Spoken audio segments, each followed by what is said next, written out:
વડોદરાના ડભોઈથી statue of યુનિટીને જોડતા મુખ્ય સ્ટ્રીટ હાઈવે પર વહીવટી તંત્રની ઘોર બેદરકારી સામે આવી રહી છે. ડભોઈ વેગાથી સરિતા ફાટક સુધીના માર્ગ ઉપર ડિવાઈડર પર ઉગી નીકળેલા મોટા પ્રમાણમાં ઝાડી ઝાખરા અને ઘાસ વાહન ચાલકો માટે જીવલેણ સાબિત થઈ રહ્યા છે. ડિવાઈડર પર વનસ્પતિ એટલી હદે વધી ગઈ છે કે વળાંક લેતી વખતે સામેની બાજુથી આવતા વાહનો દેખાતા નથી.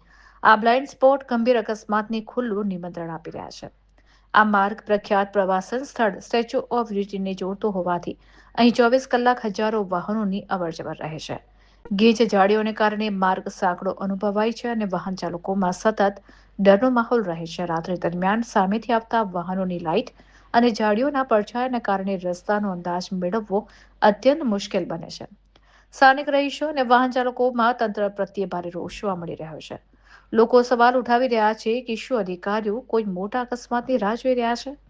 સ્ટેટ હાઈવેના અધિકારીઓ દ્વારા નિયમિત સફાઈ ન થતી હોવાથી હવે લોકોની ધીરજ ખોટી રહી છે. સ્થાનિકોની ઉગ્ર માંગ છે કે કોઈ નિર્દોષનો જીવ જાય તે પહેલા તંત્ર નિંદ્રામાંથી જાગે અને સત્વરે આ ડિવાઈડર પરની ઝાડીઓ દૂર કરી માર્ગને સુરક્ષિત બનાવવામાં આવે.